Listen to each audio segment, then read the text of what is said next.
Go. There we go. Okay, welcome to the September 24th meeting of the Advisory Committee of Non-Voting Taxpayers of the great jurisdiction of Nantucket. I'm Peter Halley, and I'm the chairman of the group currently. I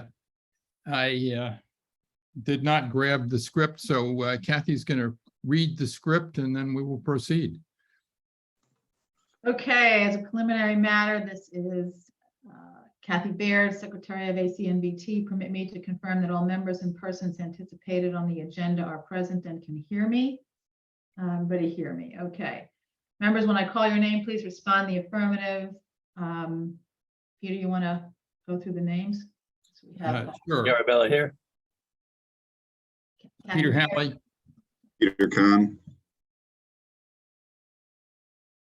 I see John Green. John muted. Green, I see you there. You're Bill- muted. Bill Gardner appears to be on. He's muted. Bill Gardner's here. Okay, so we have 6 members, so that's a quorum. We have no speakers. Good morning. The open meeting of the Advisory Committee of Non-Voting Taxpayers is being conducted remotely, consistent with Governor Baker's executive order of March 12, 2020, due to the current state of emergency in the Commonwealth due to the outbreak of the COVID-19 virus.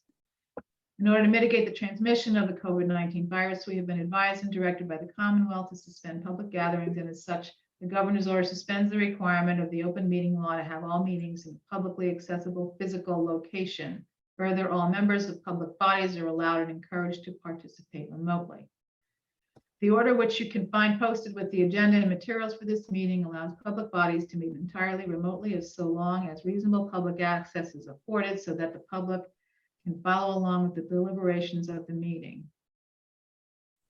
Oops. Ensuring. Excuse me a second, I lost my page. Ensuring public access does not ensure public participation unless such participation is required by law. This meeting will feature public comment. For the ACNBT is convening by video conference via the Zoom app as posted on the town's website, identifying how the public may join. Please note that this meeting is being recorded and that all attendees are participating by video conference. Accordingly, please be aware that other folks may be able to see you and to take care not to screen share your computer. Anything that you broadcast may be captured by the recording. All supporting materials that have been provided members of this body are available on the town's website unless otherwise notified. The public is encouraged to follow along using the posted agenda unless the chair notes otherwise. We are now turning to the first item in the agenda. Before we do so, permit me to cover some ground rules for effective and clear conduct of our business and to ensure accurate meeting minutes. Peter will introduce each speaker on the agenda. Chair will go down the line of members. We're not having that, so we can skip that part. For items with public comment, after members have spoken, the chair will afford public comment to those members of the public that have joined the meeting via Zoom. Members of the public who wish to speak must state their names and be acknowledged by and speak through the chair. Each vote taken at this meeting will be conducted by roll call vote. I think we're done. okay, thank you. So we have a quorum. I thought that it would be good for us to meet now that we know that both Peter and Bill have been confirmed as our representatives on the short-term rental working group. And my objective is through this meeting and perhaps others to have this back and forth with Peter and Bill as the committee goes through its work, so that Peter and Bill can know what the committee is thinking and therefore represent, fill our seat in a way that reflects the views of those members of the committee and as well as the members of the public who decide to tune in and join us in any of these discussions today or in the future. But before we get to that, let's first approve today's agenda, which I've just discussed. Do I have a motion to approve the agenda? So moved. Second, all those in favor, raise their hand. Aye. Aye. And I take Bill as in favor too. So that agenda pass. Let's also approve the minutes of the last meeting. A motion to approve minutes of the last meeting. Okay, we have motion, second. All those in favor, say aye. Aye. Aye. Yep, Thank you. okay, that passes. Okay, now let me get back to what I was saying. What I did, and we have no new members at this point, but I understand there are two people who've submitted their applications, and so we'll wait on the system to work And there's those. possibly a third. I've been talking to a fellow that I know from who played golf with me, a comment with me sometimes, and he said he's very interested and is going to send in an application. So Yeah, I've Hopefully- got somebody as well. Okay, great. Well, we may actually, let's hope that we, A, get all these people, and B, that they attend so we don't get back into the quorum problems we used to have. Because I guess, well, we just have to, what, 50% plus one, I think, of Yes. the actual members. Okay, good. So what I did for the agenda is basically to reproduce in the agenda what the objective of the working group at this point is stated to be by those who put together the agenda for the working group, and thought we might just work through it and see what we can agree on and not agree on from our point of view as to the approach to the participation in the working group. The first objective is 100% transparency, and that's part of what we're doing today, is having a back and forth with Peter and Bill and getting their views and him getting our views. And if we should ever need to have a vote, we can vote. I think so far the one position that we have and we have voted on is that any regulation that comes out of this group to be suggested at the town meeting should not discriminate against non-voting taxpayers, and that's pretty clear. But other than that, I don't think we have any real policy one way or another on any of these issues, and we may have to develop some of that. So, Peter, yeah, I have a comment about that. yeah. I listened or attended, listened to the select board meeting. And I was disturbed about one thing that came out of that meeting, but it's not a surprise to me. And those of you that attended the meeting, I know Kathy attended it, might have heard the same thing. And that is that when they were looking to select the alternatives or the primary and alternatives of the members at large, a few of the people, there was a brief discussion about whether or not there ought to be an equal balance between residents and non-residents. And much to my dismay, but not surprise, Matt Fee made it clear he preferred that there be a preference for more residents as opposed to an even distribution. And I thought, I didn't like to hear that, but I've heard him say that before, and this is the first time he actually suggested it, that when they were looking at the criteria for selecting the members at large, one of the other members said, shouldn't we make sure that of the people we select, half should be residential and half should be seasonal? And Matt said, no, I prefer a greater number of residential. The good news is that the member of the planning board who sits on that committee is Dave Iverson. He disagreed with that. He said, no, he said the seasonal people are really, really important. They pay most of our real estate taxes, and I don't agree with you. So at least we have someone speaking for us. But and now when you look at the people who were selected, the alternatives, it seems to me that most of those were residential, right? The first two got right. So that's 3 out of the 5 names or something like that were residential. Anyway, I just wanted to mention that knowing where Matt Fee's coming from, and that might influence him going down the road when they're making decisions as to whether something should be completely the same with respect to seasonal versus residential.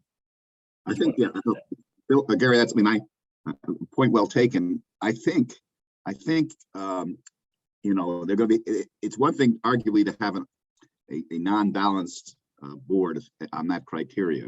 It's another thing to come out with a regulation that is not balanced, so to speak, because that may violate the law, as we know. I mean, there are some real issues there, and I think we can certainly bring those. We're in a position to bring those to the attention of the committee. So I think we need to keep our eyes open on that. I'm not overly concerned at this point because I think the bottom line is going to be they cannot discriminate in the regulation between the two groups.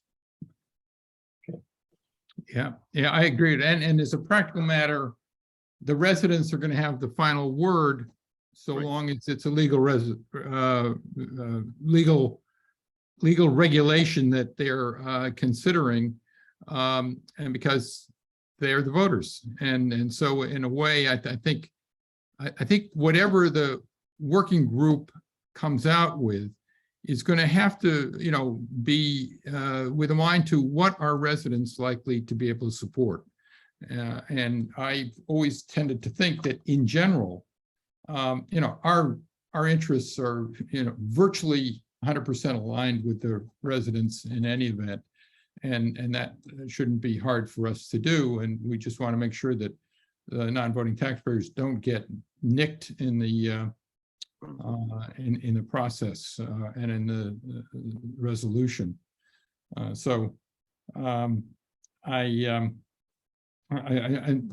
think you make a good point, Gary. But whatever the ultimate composition of the group's going to be, it's going to go first after this group is finished. It's going to go first to the select board, all residents, and then to the voters, all residents. So they've got the majority. Yeah, one last point on this, if I may. I was not there in person, but I did listen to most of it before I had to take off. And of course, I've read the applications. We have the most, how should I put it, friendly, mediating, all agree, come together board I've ever seen. When we start getting down to the nitty gritty, I think I'm going to pull out, when we get some guys who are taking a very hard line on behalf of one side or the other, I'm going to pull out their application and remind them of what they said, because it's all BS, but we'll see. Let me tell you something. These guys, every one of them could solve the Middle East problem right now. Right. Well, this is just it may be a rehearsal for a higher calling for everybody. But why don't we just start down these things, and the data points that are necessary for this group and how are they defined? Just take a step back, first of all. What is this group actually? What's the problem that it's trying to resolve? And I'll take a first stab. I don't really think it's short-term rentals. I think it's there sort of two issues that seem to be a theme that runs through my existence in Nantucket, and I think everybody else's. And one is that there is overdevelopment and overcrowding, and that has led to a not entirely pleasant experience for people, certainly during the high season when they're on Nantucket, because it's hard to get around. There are traffic problems, or this, or that, and the other thing. It seems to me that the unavailability of affordable housing sort of comes into this mix. The first target that everybody looked at to, in theory, solve the problem is some sort of limitation on short-term rentals. And I'm not sure that there's any data that suggests that that would solve the problem of these various problems. Number one, number two, to the extent that what would the limitation be if you could show some impact on these problems? And so what data do we need? And you may all have a different view as to what is the problem that this group is trying to solve. I think that just to say, I mean, to me, it's like, okay, what percentage of the visitors that come to the island stay in short-term rentals on any given, I think that's one thing they need to know. So what percentage of the overcrowding population is attributable? Because then any regulations you put on can only solve a certain percentage of it. It can't solve the whole thing. So I think knowing really how many there are that are really operating, which is what the registration process will find out. And then the information about rental history that's provided as part of the registration process, I think will be useful to know, because nobody knows that now. And do people bring cars or don't they? That kind of thing. So that won't be known for another year until after they collect all the data. So it's going to be a catch-22 for the working group to work on something when the data won't be available until after the first of the year. And I think the town warrant articles are due at the end of January. So we have like a 30-day window to get an article to town meeting this year. So I don't see how that happens. I think timing is a problem. Yeah. Okay. Well, just focusing on data. Mhm. I think what you said, if I understand correctly, is that it would be nice to know what percentage of people on the island, and maybe we should have during a defined time period, which might be either the 3 or 4 weeks when the season is really, really high, or from June 1st to September 1st, or we need a period of time to talk about, I think.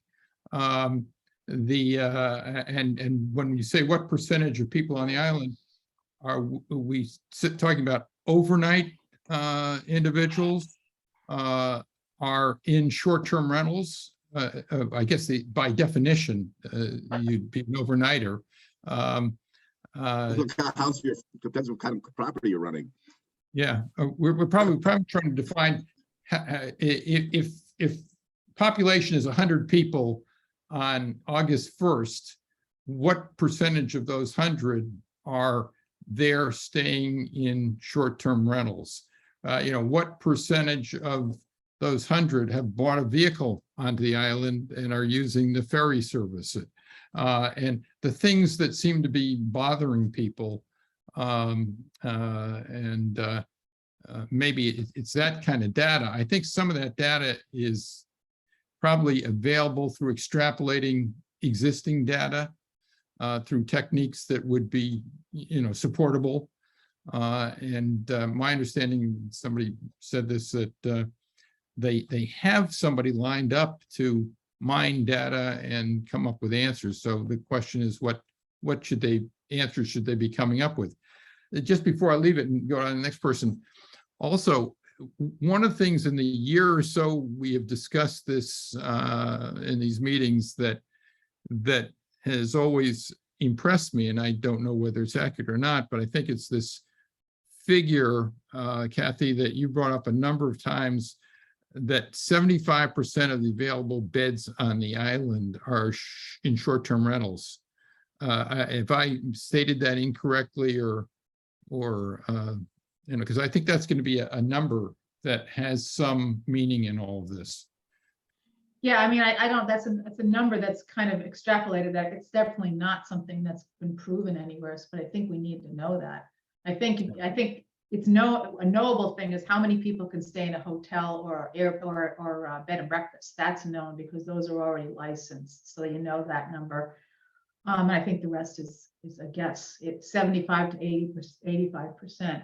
Now, some of the people might be staying in a 30-day rental. It's really hard to know because a lot of people do both. So are those 30-day people and they don't count, or, and that's not addressed at all there. But there's a certain percentage there, I'm guessing. So yeah, 75 to 85 is a guess, but we need that number. Yeah, yeah. Gary, you, Peter, one of the data points that should be looked at, which to me helps to define the problem. I still have a big question as to what the problem we're trying to solve is.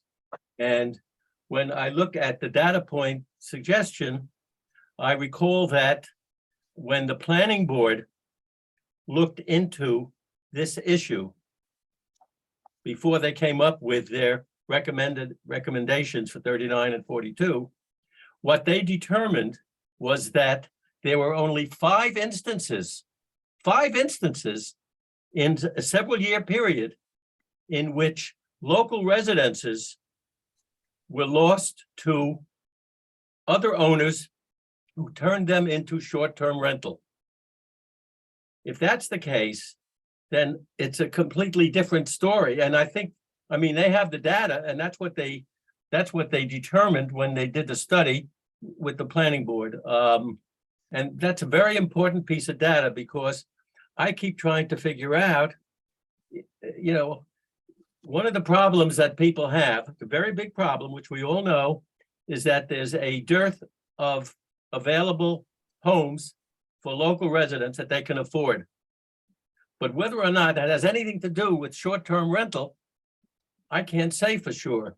And even if we put all sorts of stringent rules in on short-term rentals, that doesn't mean that suddenly house values would come down so drastically that locals could afford to buy them anyway. So it ain't going to happen. And when I hear about the complaints, a lot of the complaints that I hear about when they're talking about this short-term rental issue is the noisy parties and the wedding venues and stuff like that, right? Well, in theory, that should be addressed by the existing noise rules, even though they screwed up most of them over our objection. But those are rules that, you know, after 10 o'clock and stuff like that, there are rules that are still in effect that can be enforced. And that has nothing to do with short-term rentals. If people are acting poorly and badly, then, you know, the authorities ought to be called and it ought to be stopped. But Hey, Gary? Does that have anything to do with short-term rental? I don't know. Gary, this is Bill Gardner. Don Quixote Khan and I addressed this very question at lunch yesterday. I agree with you completely, but I question the planning board's number of only 5 instances where the house was turned into a Airbnb type thing. How could they possibly know that?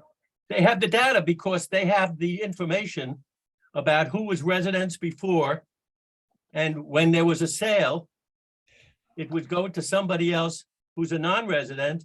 And they also have the data as to who are people registered.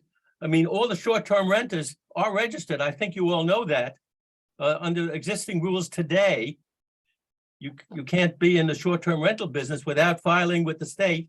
And one of the things that they said at the meeting the other day was that, as Kathy said, we won't have full data until a year from now, but there's a lot of data from this year and last year before, because everyone that's short-term rentals has to file with the state of Massachusetts, has to pay taxes, and all of that information is available for someone to take a look at, so they can look at that. So I assume that when the planning board actually did that analysis, they must have been able to come up with actual facts showing which properties were initially in the hands of residents and then later turned out to be sold by the residents, and the new owner ended up in the short-term rental category. But haven't we always suspected that people are going into short-term rentals without bothering with registration? I mean, surely that happens a lot. Well, it's violating the tax laws. Oh, I'm sure. I mean, maybe, look, people do that. Yeah. I agree. And obviously, if, you know, by the way, there's something else that I'd just like to mention at this point when we're talking about data. And that is that if you heard the discussion at the select board the other day, what I heard, certainly, a lot of people were bitching and moaning about the rules being put in effect under Section 39 because they don't want to burden the locals with any of that stuff. So we're far from getting agreement on what kind of data will be turned out. You know, for instance, Linda Williams, who speaks her mind all the time, as we all know, she had a big complaint. You know, one of the rules is that everyone has to register, and then everyone has to have someone a number you can call, you know, that can get there and within 2 hours if there's a problem. And Linda is saying, you know, my grandfather or somebody has a house that he rents out. I don't want to burden him with having to register. I don't want to burden him with having to hire somebody and pay somebody to be there in 2 hours. He's renting it out because he needs the money. So we're far from getting agreement on all the data that needs to be accumulated. I assume we'll get it, but what Brooke Moore said at the meeting was that before we finalize those rules, they're going to have 1 or 2 or 3 more sessions with the select board where they get feedback from the public. And there's a lot of pushback just to get the information that is needed to make good decisions, to get the data. But they approved it. Yeah, Well, I think they're finalized. It's not They're finalized. finalized. Yeah, It is. it is not finalized. No, take a look at what Brooke said and take a look. The final resolution said it's been approved, but it's subject to change. And Brooke said specifically, she wants to have several more discussions before they agree on that, because people are screaming that, why should I have to hire somebody, pay money for a caretaker or somebody? You know, it's an extra expense for me and I just do it to pay for my house. Okay, so I think let me just sum that up and then Peter, we'll go to you. I think the basic point that you're making, Gary, is that it would be good if the data developed could answer the question of whether or not short-term rentals have a material effect on affordable housing. Right. And of course, it's much more complicated than whatever the select board did, because in my view, if you have a strong demand for people to buy houses to rent short-term, that's demand, and the price of all real estate is going to go up. And it's not just a house by house type of situation. But I think that is a point that would be nice. It's going to be politically unpopular, but because there's a whole group of people that just want to keep saying affordable housing and pretend like this is going to solve the problem. But I agree with you. Peter? Yeah, I guess I was going to say that I think like going in, I've got an open mind, obviously, but to me, the affordable housing tie here is a bit bogus. I mean, I'd be curious, for example, I'd be curious, you know, you're not, how many houses are being sold at a price point that would really make sense to be turned, you know, that could otherwise be used as affordable housing. Okay. I mean, that's independent of this issue of whether we're driving up or down the prices. The bottom line is that there are not that many, I suspect, that are really at a price point that would make sense to turn over into affordable housing. I guess I want to turn though to something, another issue though. It seems to me, you know, that's driving this. We've built. I mean, Gary properly talked about noise, but I think I agree. I mean, we can deal with noise. You know, that should not. We can deal with the noise independent of this. But I think to a lot of people that I've talked to, what they're concerned about is absentee ownership, right? And they cloak it in the term of, you know, big corporations coming in. But I think what's really driving this, you know, we all know that, you know, it doesn't make any difference whether it's a corporation or an individual. You know, it's a commercial, you know, it's a commercial venture. But the question is this absentee issue. And I guess they tried, you know, the regulation, you know, is sort of tried to deal with it by having somebody within 2 hours, right? Availability. I'm not sure that's, you know, that's, you know, that's sort of a fly swatter approach. I mean, I think it's a bigger issue, of just a conceptually a bigger issue as to do you want, do you want absentee ownership coming in and buying up your houses.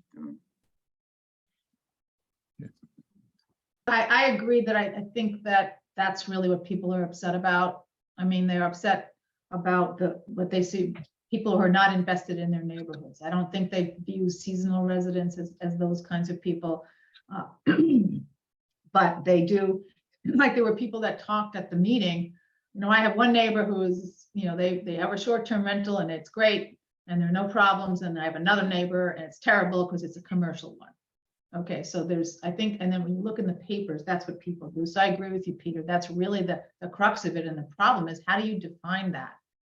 How do you legally separate that so you can stop the, and there's interval ownership now of some homes that are owned by 8 different people. Can those be short-term rentals or not? Timeshares, the condos that are going up in Surfside Crossing, there's a huge fear those will all be bought up by investors and turned into short-term rentals. So that's the kind of thing I think that's driving the fear. I agree with you.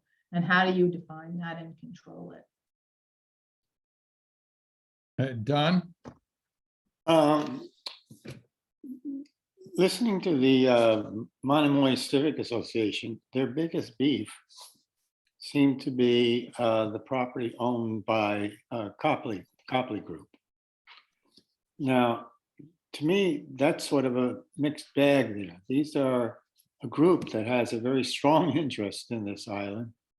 They pride themselves on the management of this property, and they house 12. They can house up to 12 people at a time in that property.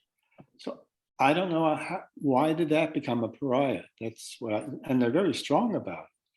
Of probably a very well-managed property and by people who have had investment in this island for many, many years. So, I mean, and that seems to be their only raison d'etre is keeping out the Copley Group out of their neighborhood. Yeah, the other part of their survey, Don, which was interesting, was there was a question about what, how much do you fear or are you worried about? How much are you concerned about your ability to short-term rent your property? In other words, retain your property rights. And like 68% of the people said they were either moderately or somewhat moderately or very concerned about that. So that's in Monomoy. So I think even there, it's pretty much similar to what we've been saying. People who own their own properties want to keep the right to rent them. But you're right, they don't like the Copley Group for whatever reason. And when I have heard people complain, they actually, outside of Monomoy, it's been the Copley Group that's cited. So, and I don't know why. My sense is when I hear this, they're referring to the Copley Group as a genre, as a corporate fiefdom. I've heard no one complain about a specific Copley property that has been, poorly run or too noisy or whatever. So I mean, I really think it's just it's a tag that they're hanging on, that they are the only corporate name out there. Yeah, what I will share with you, I think I can find it. I think I have a letter from Evan. What's Evan's last name? He's the co-chair of the Monomoy Group. And as I recall, because it raised that question of, what's the difference between what appears to be many short-term rental properties that are in your area and this one, which has so far been the only one identified. And it was mostly about non-responsiveness and rudeness, I think. And that's a little bit hard to quantify, but it's still something to, if anybody has a non-responsive or rude neighbor who's causing some sort of problem, that's always an annoyance. But I'll find that and circulate it to everybody, because But I'm sure, but by definition, that doesn't mean that that your neighbor could be, your neighbor, an individual, we all know, could be just as rude as anybody. I mean, so that's not, the difference isn't because it's owned by in a corporate title. I mean, these people, I mean, we know, I mean, they've been on island for years. I mean, the family that owns the Copley Group, and they own Graydon House, and they own a bunch of, and they've been, they contribute a lot to the community. So if they held it, in individual family names, the various players, we wouldn't have an issue. So to me, it's there's something else going on here. yeah, but I think, you're right to raise that, because I think it's going to be a question, if there is a will within this group to somehow limit short-term rentals, and how one does it if the target becomes what we'll call corporately owned places. I just scratch my head the way you do and say, what's the difference, other than, the name of the owner. Legal protection. Yeah.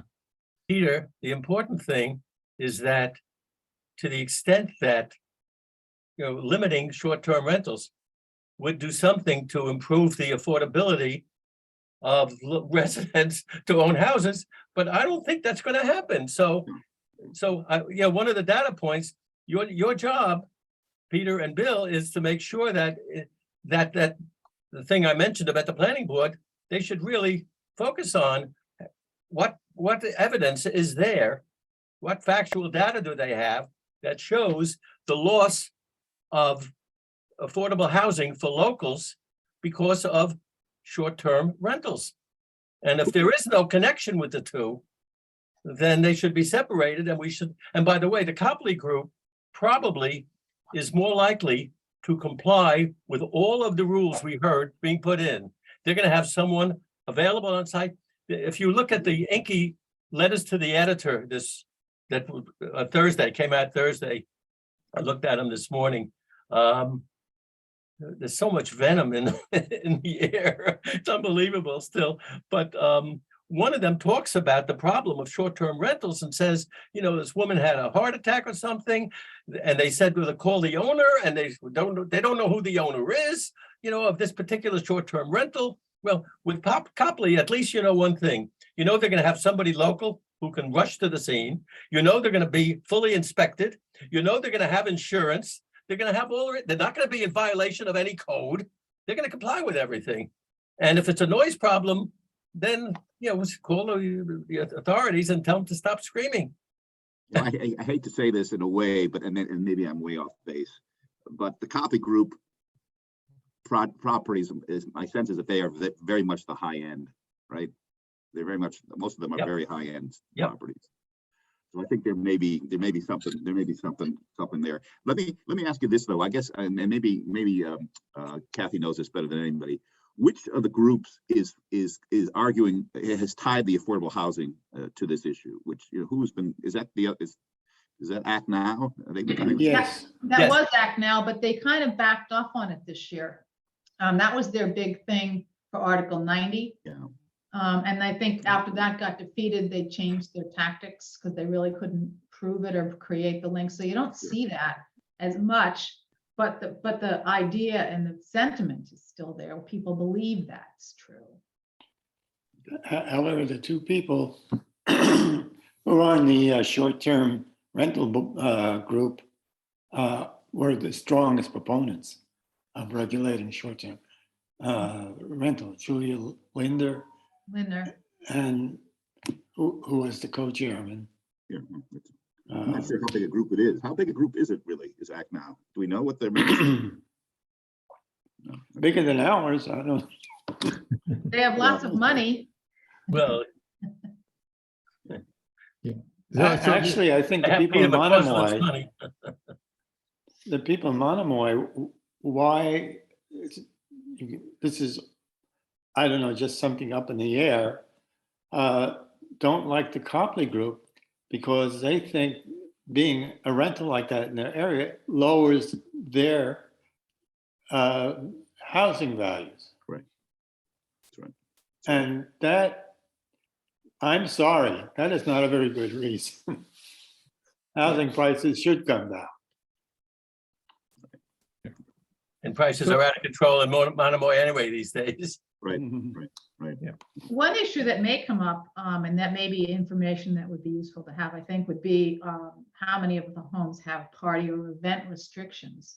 I mean, I've heard complaints from neighbors, a lot of it's been they're holding a wedding there, or they're holding a big cocktail party there, or yes, the people are staying there, but that's just to make it look like an STR. Really, it's a commercial event.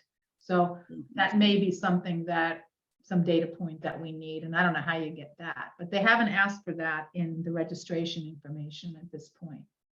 Well, here's an idea about that, and that is sort of linking up that to Article 39 regulations. And as I recall, the one of the Article 39 regulations is that there's a occupancy limit of 2 per bedroom plus 2 for the house, apparently. It may be that for special events like that,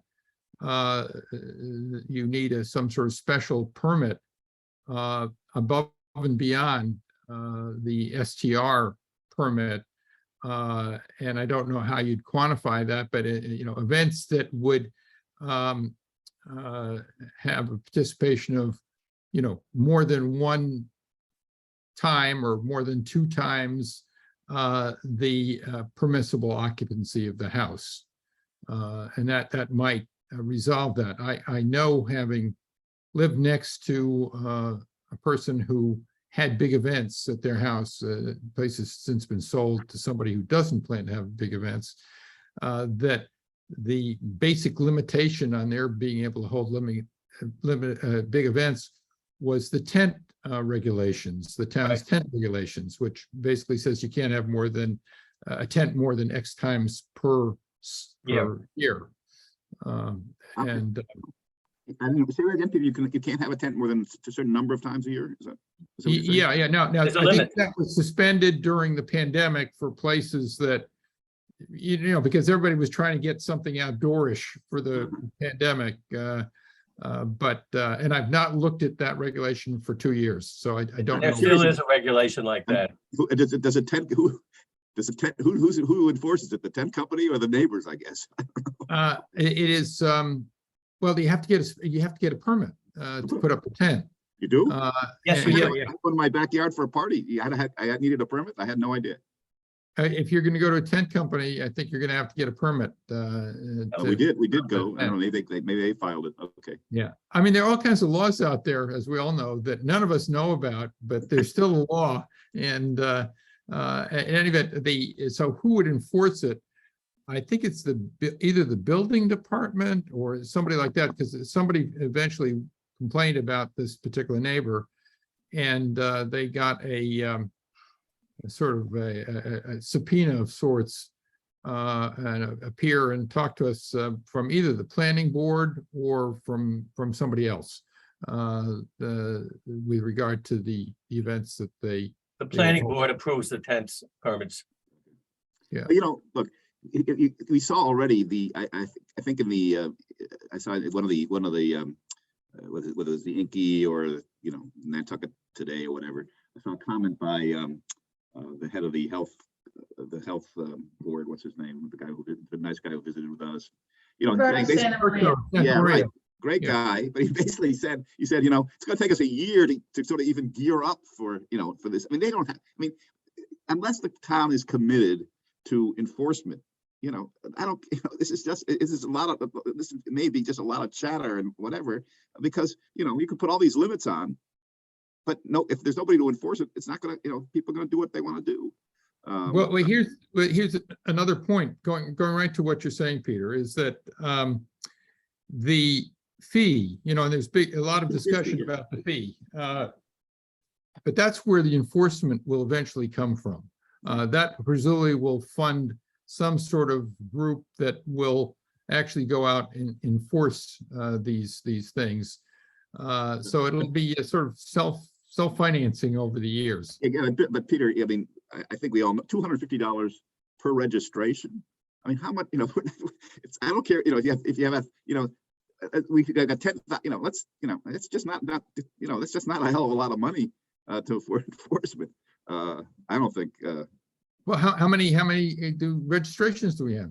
Somebody said 2,000? They estimated there's 1,800. So if they say 2,000, it's nothing. that's $500,000 in registration fees. And I think the Granicus contract, they're going to do data mining. They're going to put the online application out there for people to register. They're going to do data mining to find people that are not complying. In other words, they can track the people have their own personal advertising. They're not going through a real estate agent, and they'll be able to out those kind of people and so forth. So they're thinking $500,000. I think the Granicus contract is $300K or something like that. So they're going to have, but they're also, they can't charge more than the program costs to administer.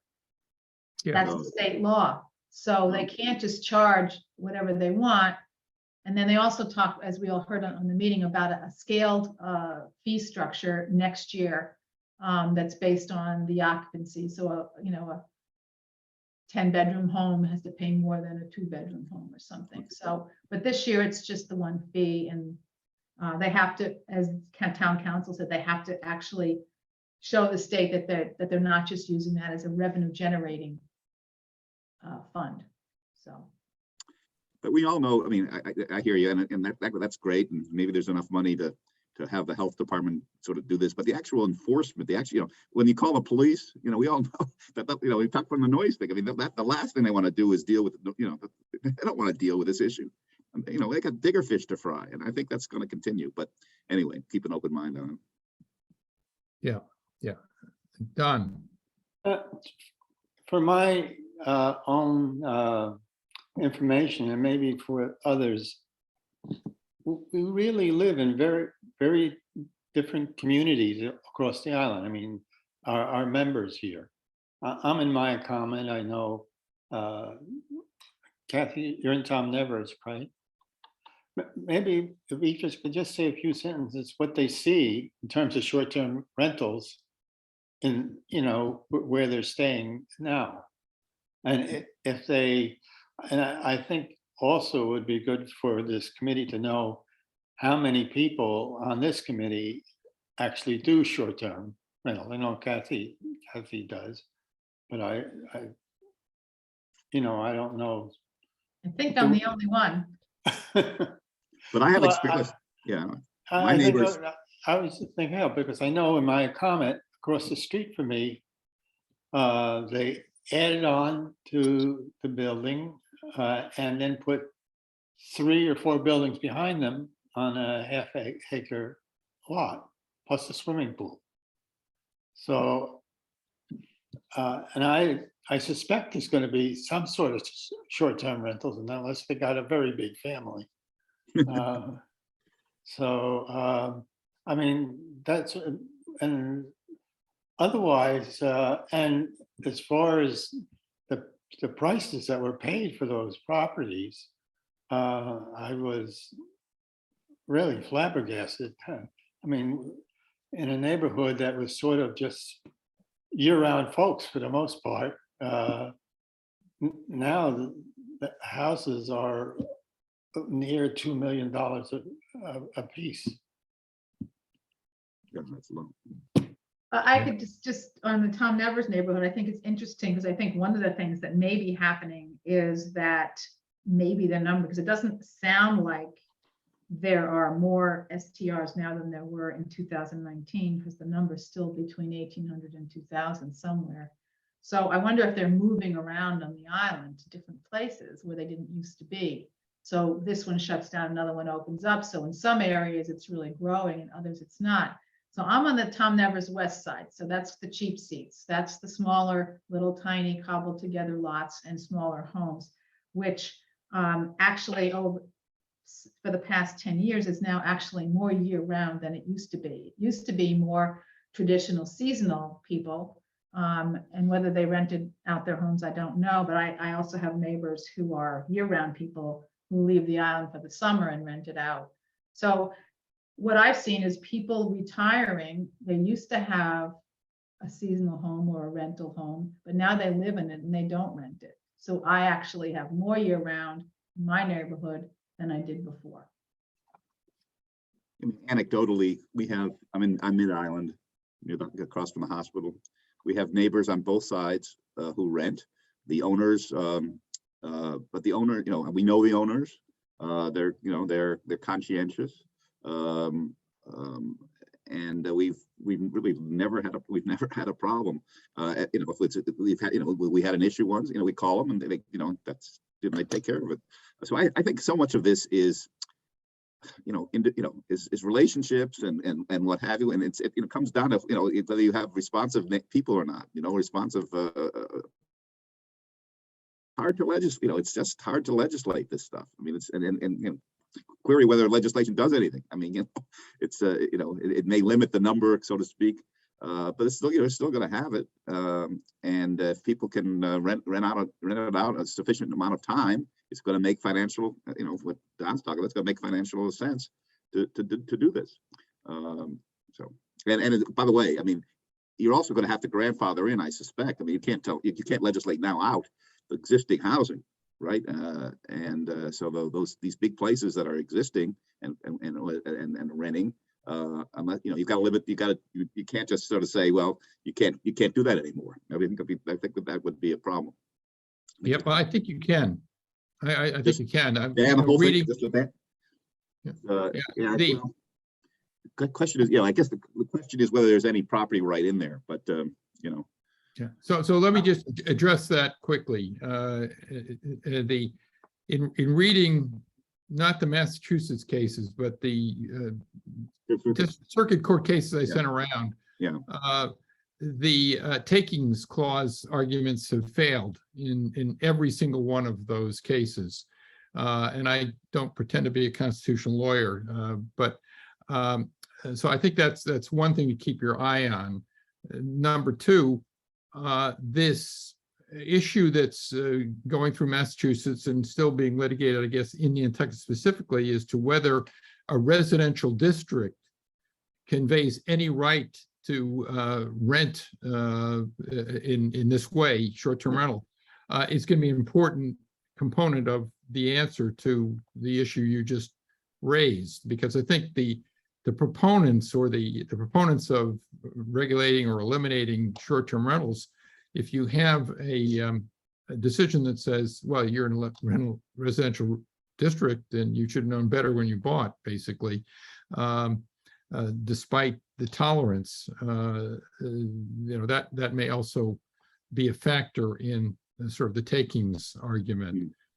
So I'm not as confident as you are that you have to have. I think what grandfathering does is that it probably substantially eliminates the challenges to what you've done, because with grandfathering, the basic impact on somebody is whether or not that diminishes the future value of their house when they go to sell it, because the buyer will not be able to engage in the short-term rental business. It's a point well taken. I mean, the issue is, at least from the grandfathering, they have an ability to recoup their investment, except when they sell. I mean, obviously they can recoup it as they're going along. They can make the money, but they can't when they sell it. It's too bad, which is fine. Yeah. The Third Circuit has basically said, "Too bad, so sad." Yeah. And the Fifth Circuit, I think, also said this is not a takings issue, and I can't remember what the Ninth Circuit said.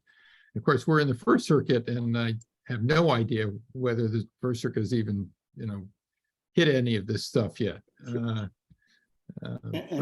Just let me just add one. Answer my question. Which part of Nantucket are you in? Oh, okay. So I'm on Pilgrim Road, and Pilgrim Road runs between Cliff and Westchester, and so my property borders, more or less borders on the Westmore Club, so I'm on the south side of south side of Cliff. And so I've been there about 15 years now, and I would say that in the 15 years I've been there, that this portion of Pilgrim, or the entire street, there are probably 100% more houses than when I bought. This was sort of a semi-rural area. The one side, the east side of Pilgrim has town zoning, so it's 5,000 square foot piece of property. The west side of Pilgrim has 20,000 square foot of zoning, so a real dividing line. And so in that time, huge amount of construction and occupation. I think we're down to maybe 1 or 2 subdividable lots, and maybe only 1 lot that can be that is empty at this point. What has been built there has been this combination of they're all obviously residential houses, but I think that at least 50% of the houses are short-term rentals now. I know on my south side, guy from Washington owns that house, and just heavy-duty short-term rentals. On the north side, guy from Washington owns the house, and I see it offered for rent, but he and his family have been staying in it the last 2 summers since they bought it. Robin Nidus, who has been active on some of our discussions, he rents his house frequently, and on and on and on. So it's a combination where I'd say about 50% of the housing, and there are at least 2 brand new houses, meaning 2 years old or less, on the street that have been exclusively, as far as I can tell, short-term rentals. At the same time, there's one that was exclusively a short-term rental, which is now not a short-term rental. So it's, who knows? I can tell you this, that the values in 15 years, the values in the street are probably, going up 5 to 10 times. And so whatever's happening, it's certainly not hurting the market for selling one's house so far. I short-term rent, just in full disclosure, I think the first 2 years we owned the house, I think we rented once each time those first 2 years and decided it was such a pain in the neck that it wasn't worth it. So we've not done it again. So I have some thoughts, as some of you, I sent out some thoughts over the last few weeks, talking about what the zoning law can regulate, and as you may recall, what I said is basically zoning law can only regulate usage. It can't regulate who is the person owning the property. And so when I think about people complaining that short-term rentals shouldn't be allowed in a residential district, so I looked up the definition of residence, and definition of residence, it says a structure serving as a dwelling or a home, right? The act of living or staying in a specified place while performing official duties, like carrying on studies or awaiting a divorce. It even says, listen to this, residence, the location of the main offices or principal center of business activity of a commercial enterprise, especially a large corporation as registered under law. Okay, so that's dictionary definition. Gary, where's this definition? Is this in the regulation? Where the definition? No, this is just Webster's type thing. Okay, so what I'm saying is, so the building department has already, in the cases that are being litigated now, the building department has come up with the conclusion that people who rent their homes short term are not violating the zoning laws in Nantucket. And when I think about the fact that if somebody rents a home, a short-term rental, so somebody lives in, I live in Grand Point, so half the house, 2/3 of the houses there are short-term rentals. Well, we have a hotel, we have a few hotels there, so people don't complain about that. But so if you live in a residential district and you rent your house, short-term rental, as far as I'm concerned, the building department was right, because someone has rented that house to use as a residence for that week. So what's the zoning violation? There's no zoning violation just because it's a short rental, because they're using it as a place to live and sleep overnight, right? Now, if someone in a residential district decided to set up a beauty salon in the house, or to set up a marketing firm in the house, or any other kind of real business, then that would be a commercial usage. But, you know, the people from Monomoy were screaming at us saying, you know, short-term rentals are commercial. And the fact is, if all people are doing there, they're renting it for a week and they're using it as a residence, that to me doesn't violate anything, even if it's a short-term rental. That doesn't turn a residential use into a commercial use. And also, what if you rent it for 30 days? Right. Is that still residential or is that commercial? What about if you rent year round? You're renting a property, right? It's all residential, whether it's 30 days or 5 days or 7 days. Well, we do have a It's- state law that defines short-term rentals and that allows municipalities, localities to regulate them. And that's a significant factor here. And I frankly don't think it's this issue of the zoning issue. What is residential is going to basically answer the questions.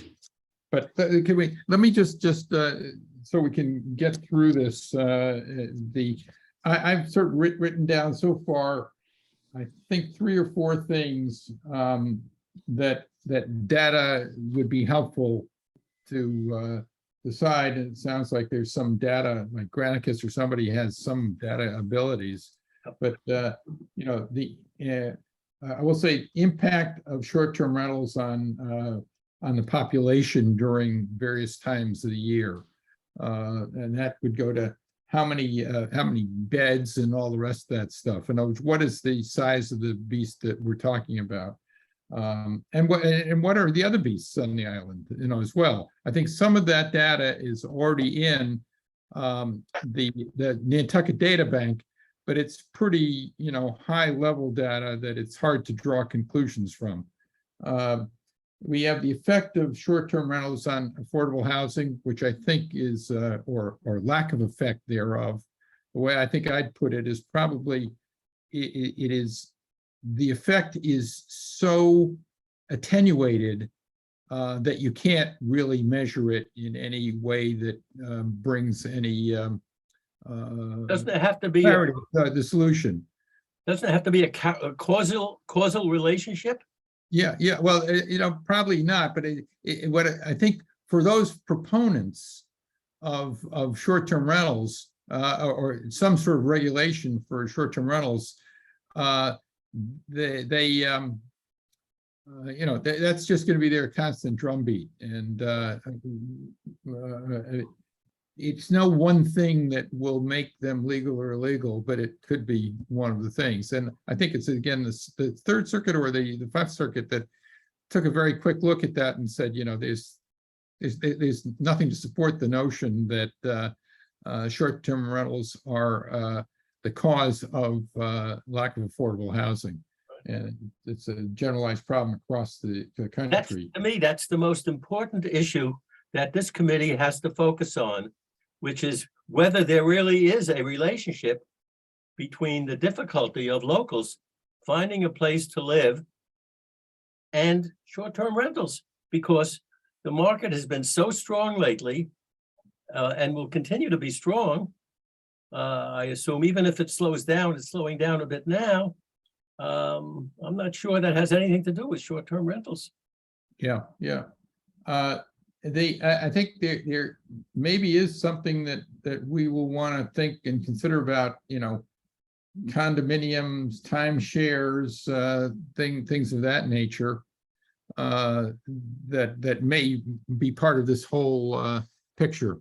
You remind me of something, Peter, that was very frightening to me. We get, our friends, the real estate brokers from Great Point send us these notices from time to time. We got one this week.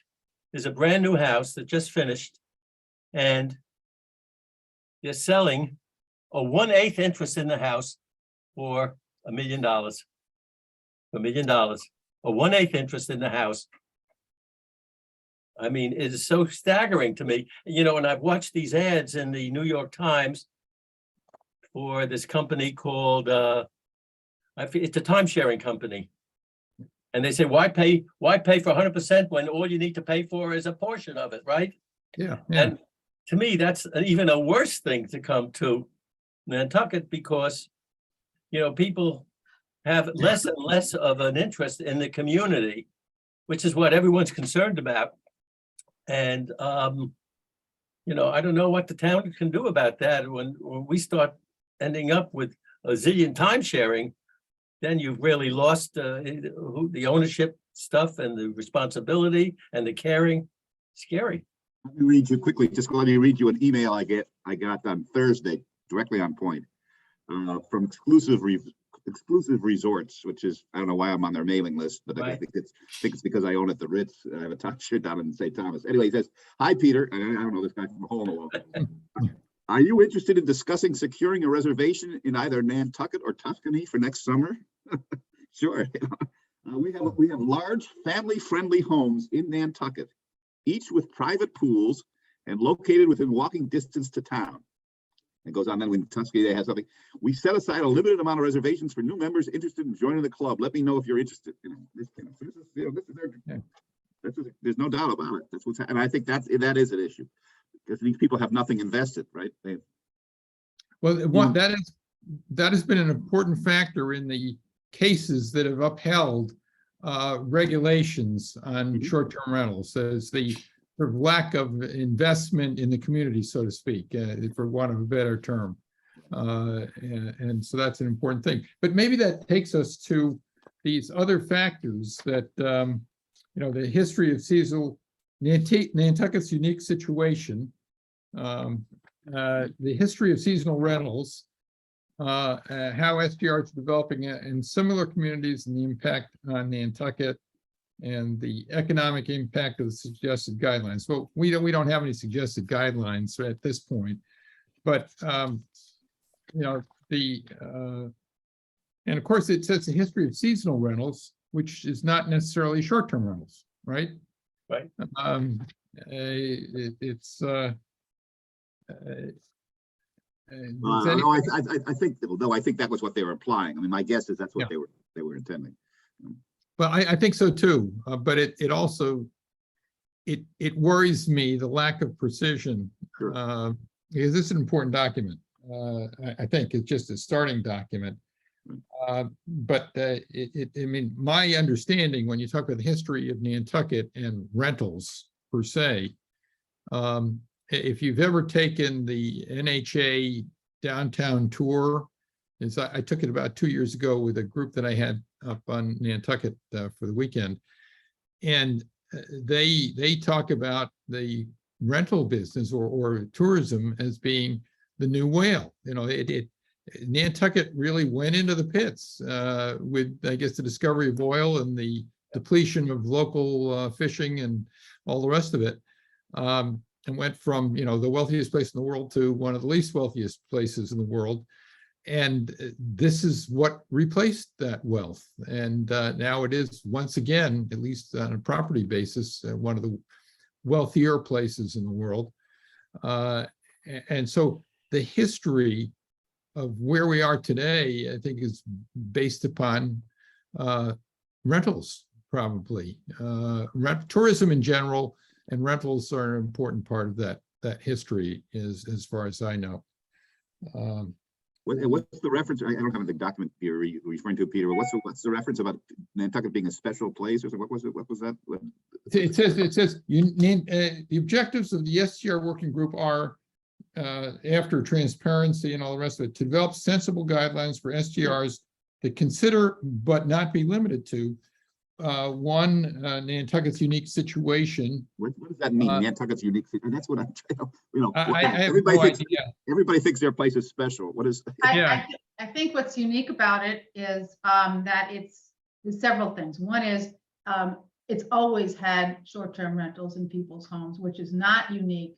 Most communities that are tourist communities have hotels and condos and timeshares. That's just not the model that Nantucket chose. They wouldn't allow those kinds of things. So they chose to house people in their homes. That's the first thing. The second thing is when you can't have your workforce live in the next town over. They have to live on Nantucket. So any of the other, like a Vail or these other communities, the workforce can live in, exterior than in Vail but you can't do that on Nantucket. So there's a couple of things that are different. And then I think also there's short-term rentals, like because of Airbnb and other platforms, are popping up in places where they never existed before because they can. So those towns are having explosive growth in rentals, whereas Nantucket's probably already got a fairly stable one, although the new things like the timeshare ownership and the division of, what do you call it, interval ownership and that sort of thing. Those models, I think, are new to Nantucket. But the fact that it is unique, it's offshore, you can't get to it as easily. It's just different. So some of the things that work in other communities may not work on Nantucket, and maybe Nantucket needs to think of its own situation and solve the problem that it has. That's why I think they put that there. Yeah, I think that things that make Nantucket not unique, sort of the opposite, is what I'll call, this is kind of the Industrial Revolution again. It's the rental revolution with all of the these websites and everything else, where it's so much easier for people to rent or to access rentals than ever before. And that's, I think, part of the whole market circumstance that creates a lot of the demand. And it's a change. It's a change in the last 5 years, let's say, and people don't like change. But I guess you do like it if you're in the rental, if you want to rent, because it's much easier to rent, more competition for rentals, and you get more money for your rentals. So, I think Nantucket is unique for the reasons that Kathy mentioned, it being an island. But it's not unique when it comes to the kind of pressures that it is feeling, and part of that pressure is due to the cyber world that we live in today. And also the land bank is unique to Nantucket, which puts land pressures out there. Yeah. Of course, what's unique about Nantucket is the fact that we have no stoplights on the whole island. Cobblestone roads, yeah. Yeah. And hardly any franchises, they're not permitted.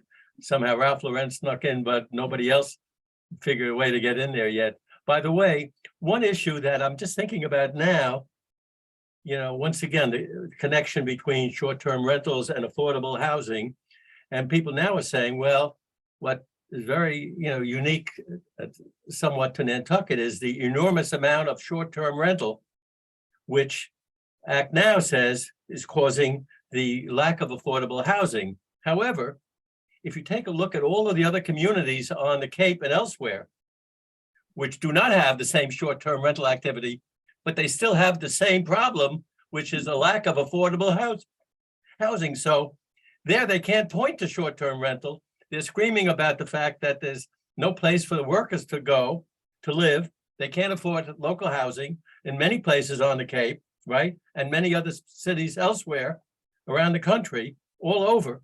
And none of them have the kind of short-term rental activity. So I keep saying, I don't see the connection, or I don't think there's a proper causal relationship between short-term rental and our affordable housing issues. Everybody has affordable housing issues because real estate basically keeps increasing, and the last 5 years nationwide has seen enormous growth, in real estate values. And so everyone's feeling the pinch, not just the places with a lot of short-term rental, everybody. So much of this is impressions and fear of, the fear of the future and what have you, in a way. It comes so much comes back to the person, when you have people renting and the owners are not around, people think that, that they're losing their neighborhood, right? I mean, there's just this vague corporate entity, and it's going to take over the island, the impersonality of it. I think hopefully data will begin to bring some reality to this and tap down some of that fear, because I think a lot of this is boogeyman kind of stuff. I mean, it's just not real. And those regulations that they're talking about for Section 39 will help that. Yeah, exactly. Will help Exactly. that. Yeah. The bigger problem that I don't know how we want to deal with that at all, but what Peter has said before is that, and we all have looked at what's going on, what's happening to Nantucket with changing our basic character, and I keep saying, we need to slow down the growth, but I don't know how to do that. We can't keep getting 30,000, 40,000 new cars coming on island every couple of years. And, we're building out to the extremes. The infrastructure is clearly unable to support our current high season population. What do we do about that? Well, that's really the issue. You hit it. I mean, it's not the connection between affordable housing Right. and short-term rental. It's a question of short-term rental is that really a part of this expansion problem? I'm not sure it is. I mean, it's I'm not sure there's a direct connection to that, but there are there's some other issues some other things that could take, because I think it's not such a big part of the problem, because I think, as Kathy says, we've been doing it for years, right? I mean, unless the numbers show that there's been dramatic increase, my guess is that there are other things that are causing this incredible, it's a nice place to go. People want to come visit. We just have to limit the number of, somehow we have to figure out a way to limit that. And I'm not sure short-term rentals has anything to do with that part of limiting. Well, COVID also had a big impact as well. I mean, Yeah. people just came and stayed here. So that's going to be hard to factor that out of the numbers, or even know what's the impact of that if people just staying here, saying, I'm not going home. Let me play the devil's advocate to what Peter just said, and say reasons that short-term rentals may not be the cause, but they may be part of the picture. And unfortunately, for short-term rentals, they may be the only part that is easily tackled. And so you start with this proposition that this is a great island and people want to come here. In order to come here, you have to have a place to stay. If short-term rentals make up 75% of the available beds that people can stay in, then one of the ways to cut down on congestion is to cut down on the availability of beds. And short-term rentals may be, one of the easiest ways to do that. Let me just go on with it further. Now, why is it such a desirable place? Well, one of the reasons it's so desirable nowadays, especially it's versus to 15 years ago when I first started coming, and many of you came well before that, it's so easy to get here. From Washington, D.C., for example. 15 years ago, there were no nonstop flights. Now they're two a day, basically, and sometimes 3 on the weekends. They even started nonstop flights from Chicago this year and Philadelphia. It's been around for a while, and so on and so forth. I think somebody came in from Charlotte, also on a nonstop this year. That's all part of this picture. So one of the things we could do is make it harder for us to get to Nantucket during the season by throttling down the number of landing slots there are for large airplanes, and so on and so forth. They're all different ways to attack, to solve the popularity problem. Well, it's popular, but it's just too bad. It's going to be very expensive for you to come here and stay here. And part of that would be limiting the number of short-term rentals or long-term rentals, or even number of building permits so that people can't buy houses. You take your pick. But Peter, I agree with you with regard to the air, landing slots. You could easily do, and that's not how easily, but you could get it. That's something that could be done. The short-term rentals, even if you limited you said, okay, you can only rent a certain number of times. Everybody's going to rent during the high season because that's where the money is. So you're still going to have that congestion in the critical time period. We all know. Basically, we got a problem in July and August. Otherwise, we don't have a problem. I don't think. It's beautiful here in September and June. That's great. Okay, so I agree with you. And that's one of the reasons I want to sort of talk through all this, because I tend to think that when you talk about short-term rentals or airplane landing slots or whatever you want to talk to, we should be focusing on what the problem is. And apparently the problem is that there are too many people on the island during some period of time. And so how do you limit it? And so one of the ways to do that might be to limit the availability of short-term rentals, the number of short-term rentals during the high season. And that would be a throttling thing. You could limit the number of landing slots, or the number of cars that can come over on a ferry. You can limit it in a number of ways where maybe if you look at our harbor and think about the number of moorings there are in the harbor, there are only X number of moorings in that harbor.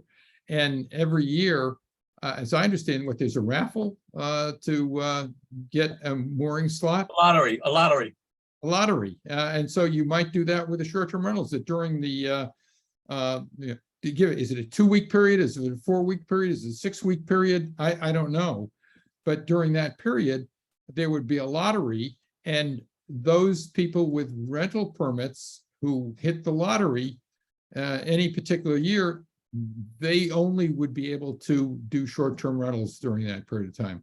I'm just raising, ways of doing this, because one of the things I do want to see that we can avoid is some real draconian solution that just limits short-term rentals, period, anytime, any day.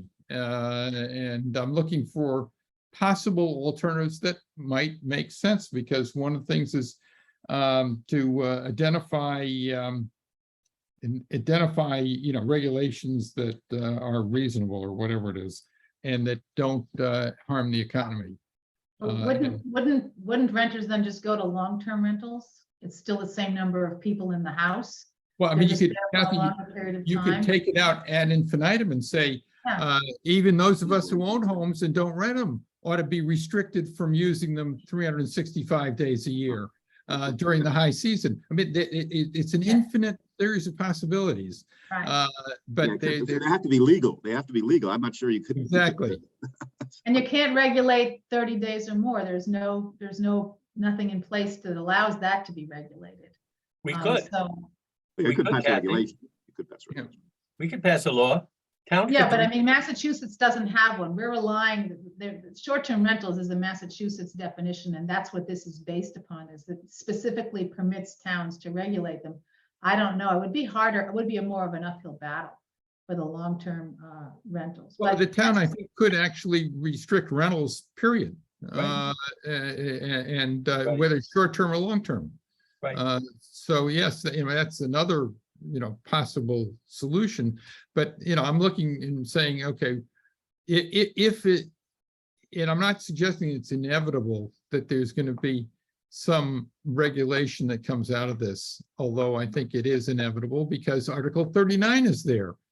And, my goodness, that, we ought to be aware and thinking about what might be an acceptable limitation, and that acceptable limitation ought to rationally relate to the problem, whatever that is, that we're seeking to solve. Is it, would a raffle, do you think, for lack of a better term, a raffle for the June and July and August? I'm just trying to, would that be legal? I mean, would that pass muster? It might. Could be a raffle. It could be, like the cellular things. It could be bidding. You could have a bidding war.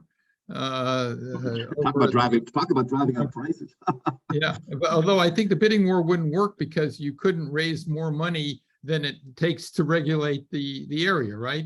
So the bidding war probably is not going to work. I don't know. One thing too is that I think that they really want the working group to focus on the zoning, because that's really why it was formed. There's the controversy between Article 42 and Article 43.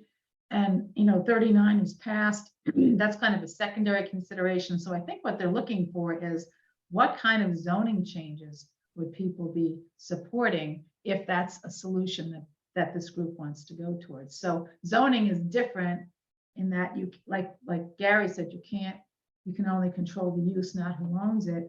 And they also, so that's what I mean. That's what I think they're going to be looking for. Are there neighborhoods where that should be limited versus other neighborhoods where it doesn't matter at all? I don't know, but I think that's where they're going to want the group to focus. I think the group could probably say no, but short-term rentals only in the industrial zone behind behind Old South Road. At the airport, yeah.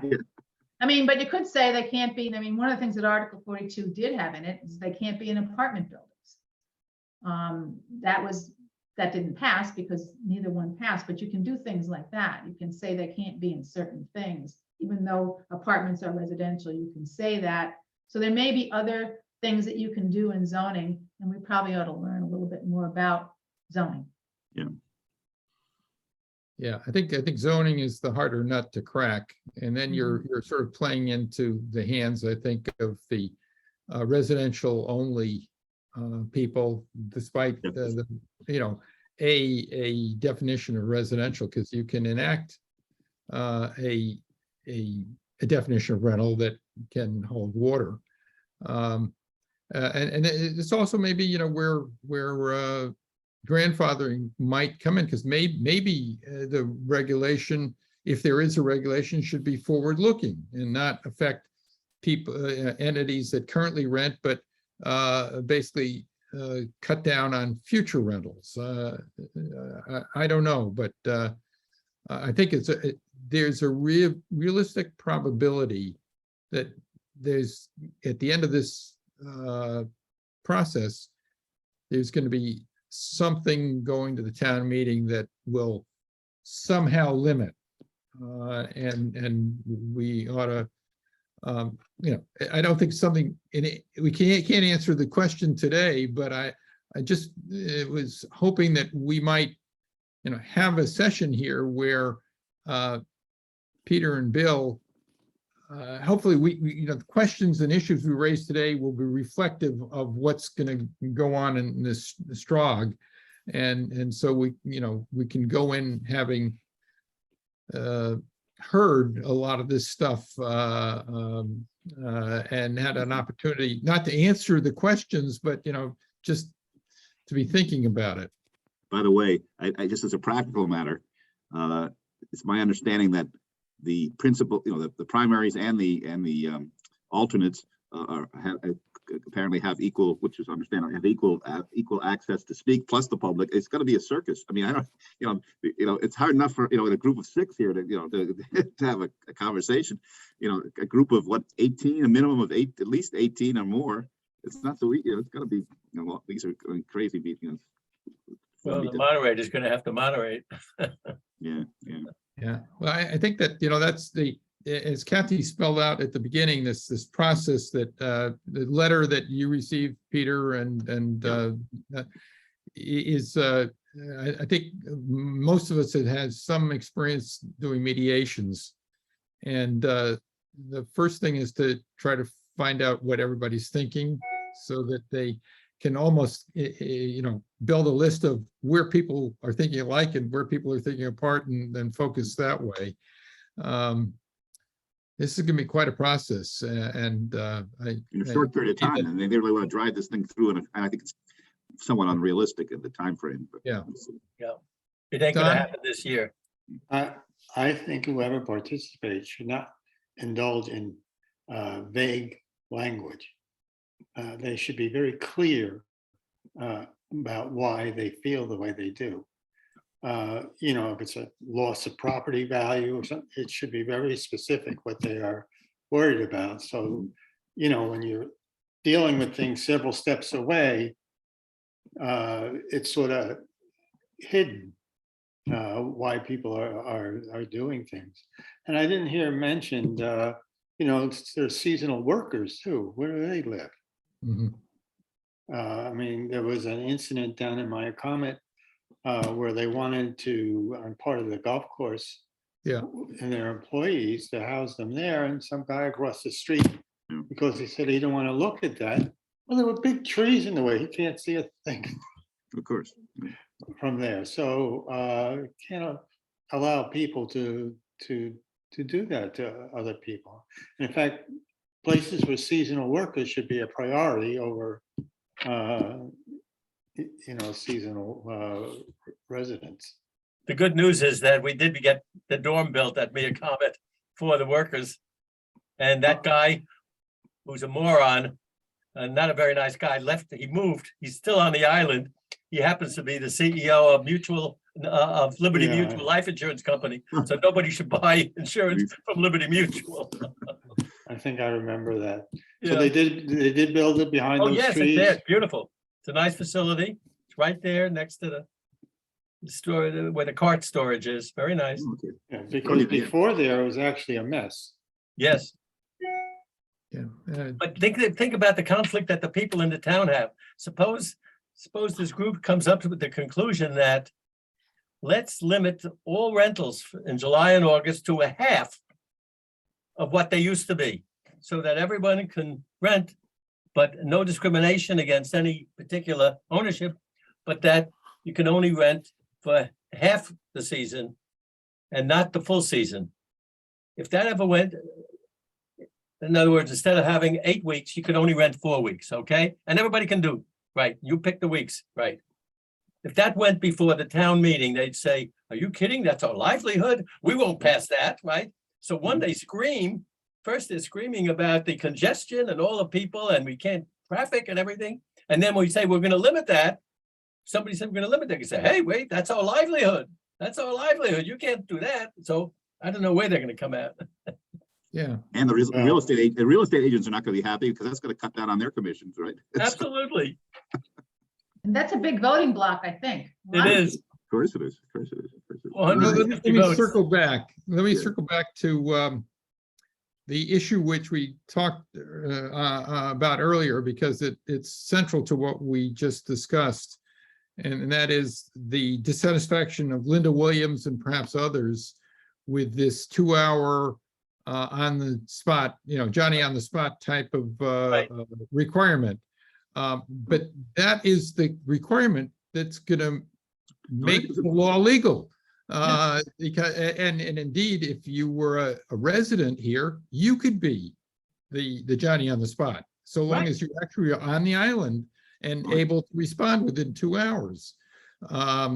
But that's going to be what makes it legal in terms of, the dormant interstate commerce clause, if that clause survives an argument this year in the Supreme Court. But it makes sense. But it makes sense. Yeah. Because that's, look, again, it's more, it's not for the plumbing. It's for the noise. People want to be able to, could pick up the phone and call the person and say, tell these people to shut up, Well, Roberto Santa Maria, because that was questioned, at least the small part of the meeting that I heard. It was questioned in Santa Maria, because that's going to be his bailiwick, really. Right. It says that this is really an emergency issue where you say plumbing, it's the sewer sump pump is overflowing, and that's a health issue. Right. And so we need to make sure that there's somebody on the island who can, I don't know, pump, but whatever, and so on. That was his Right. example, and that Yeah, I seemed to looked up that Okay. law that he cited, the one that defines, there's like A through G that specifies that what they consider to be a housing emergency. So he said it's only gonna be those. And somebody suggested, well, then why don't you cite that Massachusetts law in there? Because if you're gonna be hiring somebody to take that responsibility on your short-term rental, you need to specify what they're responsible for and what they're not. Is noise part of it or not? No, it's I not. That's didn't think called the so. police. Yeah. This is for, this is for the fire, a fire, or the plumbing goes out, or some emergency that makes the house unsafe to live in, which is pretty remote. Yeah. And we know what's gonna happen. You're gonna call the plumber. You're not gonna personally show up. You can't do anything. And then how are you gonna make the plumber show up in 2 hours? That never happens on Nantucket. Right. Oh, it does. It does. I had one of those this year with a sewer pump. And let me tell you, the cost of having somebody show up in 2 hours, you might want to use a public restroom. Right. I'm gonna have to wrap up in a little so- while here to get to the wedding that I'm helping with. So I've got some more time, but I just wanted to put that out there. Yeah, so- Peter and Bill, do you think you have, has this been helpful to you? And it's certainly been very cathartic for the rest of us. No, it is good. No, it's been very, very helpful. Yeah, I think it's been Process. helpful. We'll be reporting back, obviously, continuously. So nothing's going to happen without, full discussion. Did they Next tell you when meeting. the first meeting is? Yeah. Okay. Yeah. Sorry. There's a meeting October the 11th from 4 to 8 p.m. is the first meeting, and Well, prior to that, Peter, I think we have to be interviewed by Yeah. this company that they hired. yeah, prior to that, I was just going to say, prior to that, you have to sign up to be it looks like 45-minute slots. That's a pretty lengthy interview as to what you're thinking, I guess is. Yeah. So should we have our next meeting after the 11th? Yes, yeah. Yeah. And I also think that, I think as I may have said this in something I sent around, but I think we should really focus on this issue and then add to it any other things that come up that really need attention. Yeah. And just as an FYI, Gary, I know you're interested in this. They updated the select board agenda for next week to include paid parking. So I know you were interested in parking and I saw that, okay? I don't know if you heard it. Okay. So what is the first I- Saturday after the 11th? Or I don't have. This 15th. Yeah, I'm out of the country. I'm out of the country until I guess it could be the 30. Was it the 30th? What's the last? 29th. 29th. Yeah, until the 29th. But Bill can handle it. I mean, if you want to have a meeting, I mean, I don't have to be, but it'd be very tough for me to call in, unfortunately. Why don't we, let's see, the 15th, how many days notice do you have to give, Kathy? I'd have to send in the agenda on the 11th. On the 11th. So, and then we won't really know whether there's any good reason to meet after the 11th and Until what after the the 11th. subject would be until after the 11th. So maybe we should at least be looking at the fall. Well, and we don't know when the next meeting is going to be, do we? After the 11th, how fast paced this is going to be. So maybe, what do you all think? Should we go, is it the 11th, the 15th, it would be the 22nd. I think I'm traveling. That's Saturday. Is it Saturday the 22nd? Yeah. I think I'm on my way to and from Los Angeles on the 22nd. Want to do the 29th? Let's just go. 29th would be If okay. you have an emergency, we want to meet, we'll try to signal before that. Yeah, let's do the 29th. I 29th. don't think the problem's going to be still between now and 29. Okay. So the 29th, and we don't have, we won't have a speaker Want No. to speak to this topic? Okay. No. It's the other thing that's going on, I think is it October 1st that the sort of the mailbox opens for citizen warrants Mhm. or something. So maybe we can start tracking what's coming in there and whether there's anything that we should be attending to Mhm. with the citizen warrants. You know what was interesting, in the, there's an article in the Inky this week that talks about the fact that one of the items that was on the agenda and was approved at the annual meeting, which had to go, it was a home rule petition with a bunch of zoning rules, including something about swimming pools or hot tubs or something like that. Anyway, that went from the planning board to the annual meeting, to the annual town meeting, and it was approved. But it's a home rule petition, so it has to be approved by the Attorney General. And the Attorney General did the numbers and said that the planning board was 1 day late Yeah. in notice to the public. So instead of it being implemented immediately, there is a 30-day period. There's a big ad in the Inky. Mhm. There's a 30-day period where somebody from the public Can who complain. wants to object to that can object. And if they do object, then that stuff will have to be revoted on next year. If they don't object, then the Attorney General will approve it. But it reminds me of something else that I was thinking of, because when I looked at the notice in the paper or from the select board about the opening for articles for the upcoming, warrant, the instructions still state all you need is 10 signatures. Now, the thing that we endorsed and which was approved at the annual meeting, remember, change that from 10 to 50 signatures.